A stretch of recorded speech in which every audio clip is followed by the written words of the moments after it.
नमस्कार, मैं हूं आशीष त्रिपाठी आपके साथ और बड़ी खबरों का रुख करेंगे। शुरुआत करते हैं इस वक्त की बड़ी खबर से। श्योपुर से आ रही है बड़ी खबर। सीप नदी का जलस्तर बढ़ गया है। जी हां, उत्तर से लेकर दक्षिण तक नदियां नाले सभी उफान पर हैं। ऐसे में मध्य भारत की हम बात कर रहे हैं। सीप नदी का जो जलस्तर है श्योपुर में बढ़ा हुआ है और जलस्तर बढ़ने के बाद नदी पर बना हुआ पुल डूब गया है। दरअसल मानपर का ढोढर इलाके के 40 से ज्यादा गांव का इस पुल के माध्यम से संपर्क है। अब अगर ये कहें कि संपर्क टूट गया है तो शायद एक बार को ये गलत हो सकता है, क्योंकि आप देखिए पुल के ऊपर से पानी बह रहा है लेकिन फिर भी लोग आ रहे हैं जा रहे हैं जान जोखिम में डालकर। तो अब इसे संपर्क टूटा आप समझें या फिर इन तस्वीरों को देखकर संपर्क बना हुआ समझे, ये आपके विवेक पर निर्भर करता है। दरअसल जोखिम उठाकर लोग पानी में आना जाना जारी रखे हुए हैं, जबकि बड़े वाहनों का इस पुल पे से गुजरना लगभग खतरा ही है और मौके पर चेतावनी के बोर्ड भी लगाए गए हैं। पुलिस ने बैरिकेड्स जो लगाए हैं उसकी अनदेखी करते हुए लोग यहां से आवाजाही कर रहे हैं। इस बीच बारिश के दिनों में इस तरह के जो नदी नाले उफान पर है और इस पर होने वाली दुर्घटनाओं की कई तस्वीरें सामने आई हैं, लेकिन उसके बावजूद लोग लगातार जान जोखिम में डालकर अपनी जान जोखिम में डालकर नदी नालों को पार कर रहे। दीपक दंडोतिया हमारे सहयोगी श्योपुर से हमारे साथ जुड़ गए, उनसे बात करेंगे। दीपक, अभी क्या स्थिति है? पुलिस ने साइन बोर्ड भी लगाए हुए हैं कि खतरा है, बैरिकेड्स लगाए हुए हैं, लोग फिर भी नहीं मान रहे हैं।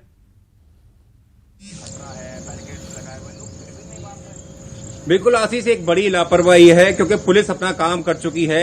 वहां पर संकेत बोर्ड भी लगा दिए हैं जिसपर स्पष्ट रूप से लिखा गया है कि रफ्ते पर पानी होने की स्थिति में उसे पार न करें, ये जानलेवा हो सकता है। इसके अलावा दूसरी ओर बैरिकेडिंग भी कर दी गई है, फिर भी लोग मानने को तैयार नहीं है। बाइक सवार हो चाहे पैदल राहगीर हो, लगातार जान का जोखिम उठा करके वो इस रफ्ते को पार कर रहे हैं। 2 दिन पहले यहाँ पर एक बड़ी अनहोनी घटना होते होते बच गई थी। एक बाइक सवार बाइक सहित नदी में बह गया था। गनीमत यही रही थी कि जो लोग मौके पर मौजूद थे उन्होंने रस्सी के सहारे उसे बचा लिया। लेकिन हर बार जरूरी नहीं है कि वहां पर लोग मौजूद हों, क्योंकि नदी में मगरमच्छ का भी खतरा है। अगर कोई हादसा होता है तो मगरमच्छ भी किसी को अपना शिकार बना सकता है। तो लगातार इस तरह की घटनाएं हो रही हैं, इसके बावजूद लोग लापरवाह बने हुए हैं। वजह सिर्फ इतनी सी है कि उन्हें जरूरी काम से मानपुर आना होता है। वो ऐसा भी कर सकते हैं कि लंबा घुमाव लगा करके बाजार जाएं और अपना काम कर लें, क्योंकि बारिश का सीजन है। बड़ा पुल है, वो 2 साल पहले टूट गया था बाढ़ के दौरान, तब से उसका निर्माण अभी तक शुरू नहीं हुआ है। ये भी कहीं ना कहीं सिस्टम की लापरवाही है, क्योंकि एक पुल इस इलाके को दूसरे इलाके से जोड़ने के लिए जरूरी था। यहाँ से श्योपुर से मुरैना का भी जो आवागमन है होता रहा है, इसके बावजूद ये पुल का निर्माण अभी तक शुरू नहीं हो पाया था। तो अब रफ्ते से लोग जान का जोखिम उठा करके सफर कर रहे हैं, ये जानलेवा हो सकता है। तो न्यूज 18 लगातार लोगों से अपील कर रहा है कि इस तरह का जोखिम नहीं उठाएं। दीपक, देखते हैं कि इस अपील का कितना फर्क लोगों पर पड़ता है। बहुत शुक्रिया आपका। बढ़ते आगे और रतलाम से एक बड़ी खबर आपको बता दें। चलती कार में आग लगने का मामला सामने आया, जिसमें 3 कार सवार कार से वक्त रहते कूद गए, जिससे उनकी जान बच गई। दरअसल कार में कारण आग लगने का अभी तक पता नहीं चल पाया है। रतलाम बाजना रोड की ये दुर्घटना है। गढ़खंगाई माता जी के दर्शन कर लौट रहे थे युवक और दीनदयाल नगर थाना पुलिस ने पूरे मामले की जांच शुरू कर दी है। 2 तस्वीरें इस हादसे से जुड़ी हुई हम आपको दिखा रहे हैं, जहां पर कार में आग की लपटें उठती हुई आप देख सकते हैं। और उसके बाद जब कार को आग को बुझा दिया गया, उसके बाद की स्थिति भी आप देख सकते हैं। दरअसल ये हादसा हुआ उस वक्त कार में 3 लोग सवार थे और तीनों वक्त रहते कार से उतर गए। ये एक राहत की बात है। गढ़खंगाई माता जी के दर्शन कर लौट रहे थे युवक। दीनदयाल थाना नगर थाना पुलिस मामले की जांच कर रही है। और राजनांद गांव से बड़ी खबर। जिले से होकर गुजरने वाली 9 ट्रेन रद्द कर दी गई हैं। 8 ट्रेन देरी से रवाना होंगी। 16 जुलाई से 19 जुलाई तक मेगा ब्लॉक रहेगा। दुर्ग भिलाई नगर के बीच आरओबी का काम चल रहा है और आरओबी के काम के चलते 9 ट्रेन रद्द की गई हैं। और यहां पर एक बार फिर से रेल यात्रियों को परेशानी का सामना करना पड़ सकता है। इस पूरे मामले को लेकर डिटेल्स आप तक पहुंचाएंगे। फिलहाल आपको बता दें कि 8 ट्रेन लेट होंगी और 16 से 19 जुलाई तक मेगा ब्लॉक रहेगा। और इस मेगा ब्लॉक के चलते कितनी परेशानी हो सकती है, मिथिलेश हमारे सहयोगी इस वक्त हमारे साथ जुड़ रहे हैं, उनसे बात करेंगे। मिथिलेश, क्या डिटेल्स मिल पा रही हैं? एक बार फिर से रेल यात्रियों को परेशानी का सामना करना पड़ सकता है मेगा ब्लॉक के चलते?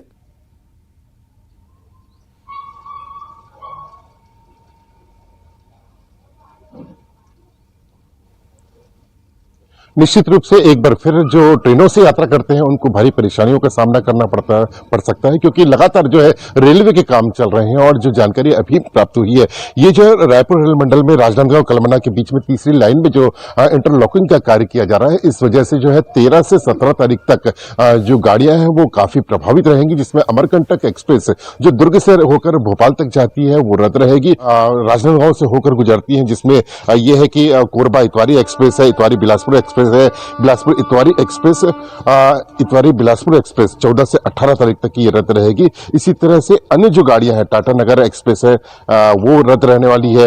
इतवारी टाटा नगर एक्सप्रेस 14 से 17 जुलाई तक रद्द रहेगी।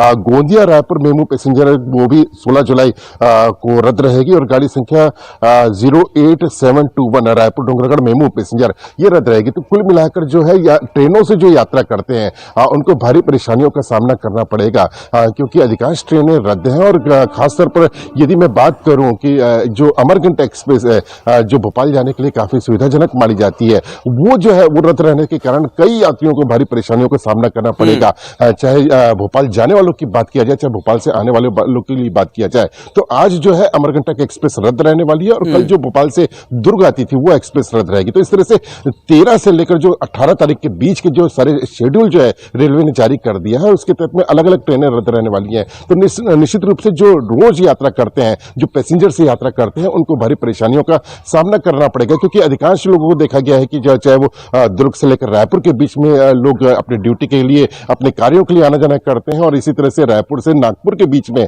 जो कई व्यावसायिक लेन देन होते हैं, वहां पर भी उनको आने जाने के लिए काफी दिक्कतों का सामना करना पड़ेगा। जी, बहुत शुक्रिया आपका इस पूरे मामले पर जानकारी के लिए मिथिलेश। और बढ़ते आगे रायपुर से एक बड़ी खबर आपको बता दें, छत्तीसगढ़ में मानसून पर फिलहाल ब्रेक लग गया है। 15 जुलाई के बाद बारिश होने के आसार हैं। प्रदेश में 20% बारिश कम हो गई है। दरअसल मानसून के चलते हिमालय की ओर अब मानसून मूव हो चुका है, जहां पर पहाड़ों में दनादन बारिश हो रही है। और इस बारिश के चलते काफी प्राकृतिक आपदाएं दोनों ही पहाड़ी प्रदेश हिमाचल और उत्तराखंड में आ रही है। और अभी जो छत्तीसगढ़ में मानसून था एक्टिव, अब उसका जो मूवमेंट है वो हो चुका है उत्तर की तरफ, यानी हिमालय की तरफ अब वो जा रहे हैं। और हिमालयी जो राज्य हैं उस पर इसका असर रहा दिखाई दे रहा है। और अभी जो फिलहाल मानसून रुका है, फिर एक बार एक्टिव किस तरह से होगा, क्या इसके बारे में डिटेल से बात करेंगे। मौसम विभाग की तरफ से जानकारी क्या दी गई है, हमारे सहयोगी युगल तिवारी हमारे साथ जुड़ गए। युगल, क्या डिटेल्स मिल पा रही हैं? अभी जो मानसून एक्टिव हुआ था, झमाझम बारिश शुरू हुई थी, कुछ समय के लिए ब्रेक लगेगा?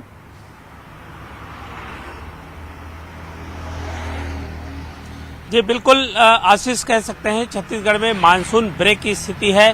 और फिलहाल 15 जुलाई तक बारिश के आसार नहीं है। 15 जुलाई के बाद ही बारिश की संभावना है, मौसम विभाग ने व्यक्त किया है।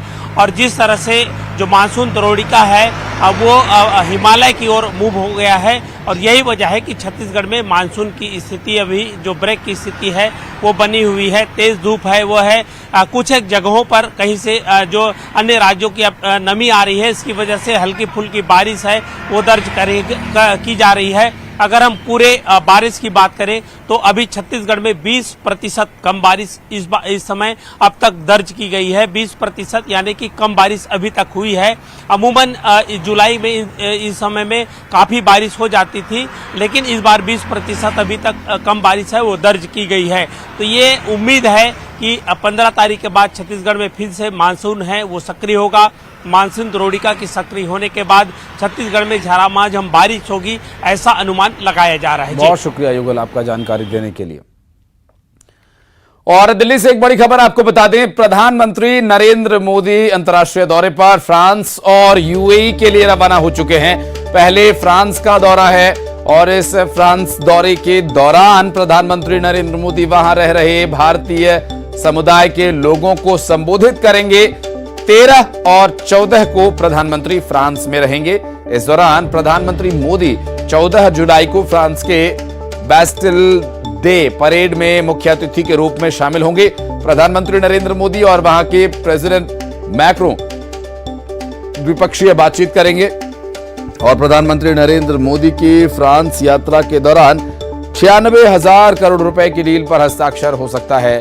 ये डील है 26 राफेल एम फाइटर जेट और 3 स्कॉर्पियन पनडुब्बियों के राफेल का समुद्री वर्जन INS विक्रांत और विक्रमादित्य के लिए आ रहा है। भारतीय समुदाय से पीएम मोदी मुलाकात करेंगे। मैक्रों पीएम मोदी के सम्मान में राजकीय भोज के साथ साथ एक निजी रात्रि भोज की मेजबानी भी करेंगे। और प्रधानमंत्री के फ्रांस यात्रा रणनीतिक, सांस्कृतिक, वैज्ञानिक, शैक्षणिक और आर्थिक रूप से द्विपक्षीय रिश्तों को और मजबूत करने के रूप में देखी जा रही है। फ्रांस के पीएम सीनेट और नेशनल असेंबली के अध्यक्षों के साथ साथ फ्रांसीसी कंपनीज के सीईओज के साथ उनकी मुलाकात होगी और पीएम मोदी यहां मुलाकात करेंगे। साथ ही ये भी बता दें कि आजादी के बाद यूरोप में फ्रांस लंबे समय तक भारत का सबसे बड़ा साझेदार रहा है। 1998 में दोनों देशों के बीच रणनीतिक संबंधों की शुरुआत हुई थी। जब भारत ने परमाणु परीक्षण किया था तो अमेरिका सहित तमाम पश्चिमी देशों ने भारत पर प्रतिबंध लगाए।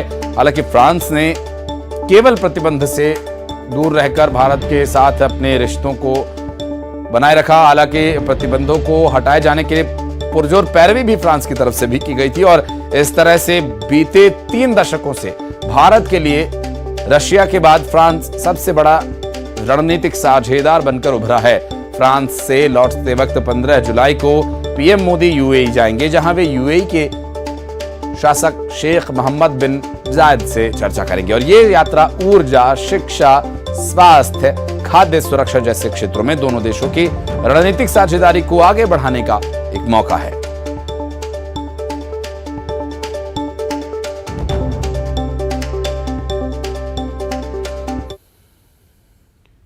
और रायपुर से बड़ी खबर, केंद्रीय गृह मंत्री अमित शाह का छत्तीसगढ़ दौरा। कल छत्तीसगढ़ के दौरे पर गृह मंत्री अमित शाह आएंगे। पिछली बैठक में बीजेपी नेताओं को मिले टास्क की जानकारी लेंगे और विधायकों की सर्वे रिपोर्ट पर चर्चा होगी। चुनावी रणनीतियों पर मंथन होगा। बैठक में वरिष्ठ नेताओं को जिम्मेदारी मिल सकती है। तो अमित शाह का छत्तीसगढ़ का एक और दौरा।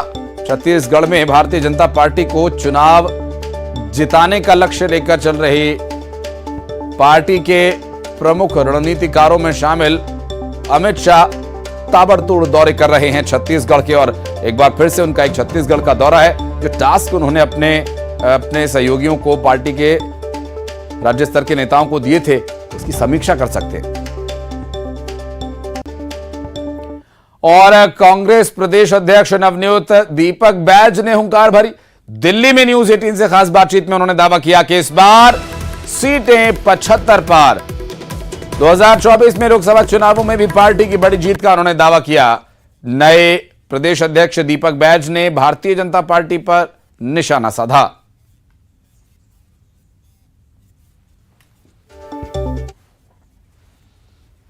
दीपक बैज मेरे साथ हैं। कांग्रेस की कमान छत्तीसगढ़ में आपके हाथ, चुनाव एक चुनौती। मुझ पर भरोसा किया है पार्टी ने और बड़ी जिम्मेदारी दी है। हाँ, निश्चित रूप से चुनाव के लिए वक्त कब बचा है, चुनौती ज़्यादा है, लेकिन यह है कि हमारी सरकार ने माननीय मुख्यमंत्री भूपेश बघेल जी के नेतृत्व में इस 4.5 साल में बेहतर काम किया है। इसलिए हम लोग जनता के पास जाने में, क्षेत्र जाने में और लोगों के बीच जाने में कहीं भी कोई दिक्कत नहीं है। हम लोग आसानी से जाएंगे, अपनी सरकार की बात रखेंगे। तो हम लोग निश्चित रूप से आने वाला समय में हम छत्तीसगढ़ में फिर से 75 सीट जीतकर हम सरकार बनाएंगे। अरुण साहब को ध्यान होना चाहिए कि भारतीय जनता पार्टी के प्रदेश अध्यक्ष हैं। 9 अगस्त के दिन, 9 अगस्त विश्व में आदिवासी दिवस मनाते हैं, तो हम लोग भी छत्तीसगढ़ में मना रहे थे। आदिवासी दिवस के दिन आदिवासी प्रदेश अध्यक्ष को बदला गया, शायद अरुण साहब भूल गए उसको। तो एक आदिवासी को प्रदेश अध्यक्ष कार्यकाल पूरा होने के बाद एक आदिवासी को बनाया गया है। इससे बड़ी बात क्या हो सकती है? वो भी बस्तर से। रमन सिंह जी भारतीय जनता पार्टी के 3 बार के मुख्यमंत्री रहे और वरिष्ठ नेता हैं, और उनका इस तरह से ट्वीट करना, बात रखना, मैं समझता हूं तो ये डर वाली जो शब्द है ना, कांग्रेस में नहीं, भारतीय जनता पार्टी पे लागू होती है। उनको पता है कि 15 साल मुख्यमंत्री रहने के बाद छत्तीसगढ़ में Bharatiya Janata party CM face नहीं बना पा रही है। इससे बड़ा दुर्भाग्य क्या हो सकता है भारतीय जनता पार्टी के लिए। हाँ, समय कम है, चुनौती है, लेकिन 90 सीटों में जाएंगे। छोटे कार्यकर्ता से लेके सभी नेताओं से तालमेल बिठाकर सभी लोग से चर्चा करने के बाद निश्चित रूप से हम आगामी रणनीति बनाकर काम करेंगे। हमारा मेन टारगेट है 2023 का चुनाव, विधानसभा हमको सरकार बनाना है। फिर उसका सेकंड टारगेट है हमारा कि लोकसभा चुनाव रहेगा, देश का चुनाव रहेगा 2024 का।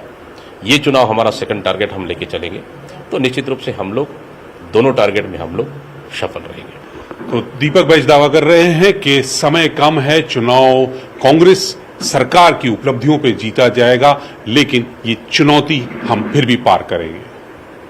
कैमरामैन अंकित जैन के साथ नई दिल्ली से अशरफ काज़मी, न्यूज़ 18। और रायपुर से बड़ी खबर आपको बता दें, रायपुर में एक निजी बैंक के मार्केटिंग एजेंट ने करोड़ों की ठगी की। फर्जी दस्तावेज जारी कर 4 करोड़ 16 लाख रुपए से अधिक की ठगी की। 3 महीने के अंदर जीई रोड ब्रांच को करोड़ों का चूना लगा दिया। आरोपी के खिलाफ थाने में मामला दर्ज कराया गया है। आरोपी की तलाश में फिलहाल पुलिस जुटी हुई है। सरस्वती नगर थाना क्षेत्र का यह पूरा मामला है और कैसे ये ठगी की गई और इस पूरे मामले में अभी कार्रवाई क्या कुछ की जा रही है, ये देखने का विषय रहेगा। क्या आरोपी ने अकेले अपने दम पर ही ये पूरी ठगी की कि या फिर इसके अलावा इसके साथ कुछ और लोग भी मिले हुए थे, ये भी देखने का विषय होगा। एक निजी बैंक के मार्केटिंग एजेंट ने करोड़ों की ठगी कर डाली और इस पूरे मामले में फर्जी दस्तावेज जारी कर 4 करोड़ रुपए से अधिक यहां पर चूना लगाया बैंक को। 3 महीने के अंदर आरोपी के खिलाफ थाने में अब मामला दर्ज कर लिया गया है। दरअसल आरोपी की तलाश फिलहाल पुलिस कर रही है। आपको बता दें कि इस पूरे मामले में सरस्वती नगर थाना क्षेत्र में मामला दर्ज कर लिया गया है, कार्रवाई की जा रही है। कब तक आरोपी की गिरफ्तारी हो सकेगी इसके बारे में और डिटेल्स आप तक पहुंचाएंगे। पुलिस से जानकारी मिलने के बाद फर्जी दस्तावेज जारी कर 4 करोड़ 16 लाख रुपए से अधिक की ठगी की वारदात को अंजाम दिया। 3 महीने के भीतर जी रोड ब्रांच मामले का सामने आना स्पष्ट करता है कि बैंक में धोखाधड़ी का यह मामला काफी बड़ा है, क्योंकि 4 करोड़ 16 लाख रुपए एक बहुत बड़ा अमाउंट है, जिसमें बैंक के मार्केटिंग एजेंट ने ही बैंक को भर भर कर चूना लगा दिया और अब इस पूरे मामले का खुलासा हुआ है। फर्जी दस्तावेज जारी कर 4 करोड़ 16 लाख रुपए की ठगी की वारदात को अंजाम उसने दिया है। 3 महीने के भीतर करोड़ों का चूना लगाकर अभी रफू चक्कर है बैंक का मार्केटिंग एजेंट। अब ये एजेंट कहां है, इसकी तलाश पुलिस कर रही है। पुलिस इस पूरे मामले में अभी हालांकि कोई स्पष्ट जानकारी नहीं दे पाई है कि कहां और किस काम में ये लगा होगा, अभी क्या कर रहा होगा और क्या कुछ इसके बारे में डिटेल्स होंगे आगे आपको तक पहुंचाएंगे। फिलहाल आपको बता दें कि 4 करोड़ 16 लाख रुपए की ठगी की वारदात को अंजाम दिया गया है। और युगल हमारे सहयोगी ज्यादा डिटेल्स के साथ हमारे साथ जुड़ गए। युगल, कब तक पकड़ा जाएगा ये आरोपी, क्या डिटेल्स मिल पा रही हैं? जी देखिए, साथी ठग 3 माह के भीतर में जी रोड में जो ब्रांच संचालित है उसे 4 करोड़ 16 लाख रुपए का चूना लगा करके ये लोन का फर्जीवाड़ा किया है और आरोपी के विरुद्ध 420, 420, 409, 34 के तहत अपराध दर्ज किया गया है। अब पुलिस इस मामले में FIR दर्ज करके जो ठग है उसकी तलाश में जुटी हुई है। और क्योंकि ये दस्तावेजी अपराध है, प्रमाणित अपराध है, तो इससे ये बात तो तय है आशीष की जो आरोपी है वो बच नहीं पाएगा। हाँ। और फिलहाल पुलिस है उसकी तलाश में जुटी हुई है। जी, लेकिन क्या खातों में पैसे अलग अलग जगह ट्रांसफर किए गए, किस तरह से ठगी हुई, कुछ डिटेल मिल पाई क्या? जी देखिए, पुलिस इस पूरे एक बड़ा फर्जीवाड़ा है, बड़ा ठगी का मामला है जी। पुलिस अभी बिल्कुल पुलिस इस मामले में आगे युगल क्या जानकारी देती है, बहुत शुक्रिया। इस पर आगे डिटेल देने के लिए संपर्क करेंगे आपसे। और इस बीच एक और बड़ी खबर वो ये कि टमाटर की जो खटास है वो खाने में रहे तो स्वाद बढ़ाती है, रिश्ते में भी अभी आने लगी है, जो जिंदगी का जायका बिगाड़ रही है। शहडोल के बिम्हौरी में ऐसा ही एक मामला सामने आया। टमाटर को लेकर एक पत्नी ने अपने पति को ही छोड़ दिया। मामला थाने तक पहुंच चुका है। जब पत्नी वापस नहीं आई तो पति ने थाने जाकर इस पूरे मामले में अपना दुखड़ा रोया और इधर पुलिस इस पूरे मामले में बीच में सुलह कराने की कोशिश कर रही है। दरअसल खाने में पति ने ज्यादा टमाटर डाल दिए, 1 से 2 टमाटर उसने डाल दिए। इस बात से नाराज पत्नी घर छोड़कर चली गई। मेरा ढाबा है बिम्हौरी बस स्टैंड में, मैंने टिफिन बनाया और उसमें 2 टमाटर डाल दिया सब्जी में। उसके चक्कर में मेरी बीवी ने गुस्सा होके ये निकाल के चल दी है और बच्ची को लेके चल दी है।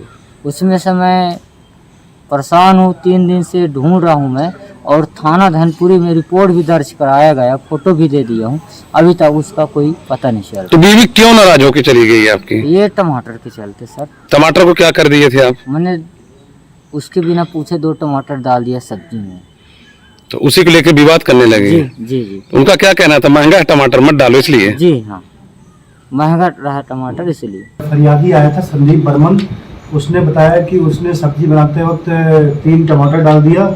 इसी बात पर से पत्नी ने वाद विवाद किया और अपनी बहन के यहाँ जिला उमरिया चली गई है। उसने ये बताया कि टमाटर के लेकर विवाद हुआ था? हाँ, ऐसा बताया कि जब सब्जी बनाते वक्त उसने 3 टमाटर सब्जी में डाल दिया, जिस पर से उसकी पत्नी अपने बच्चे के साथ अपनी बहन के यहाँ जिला उमरिया में चली गई है।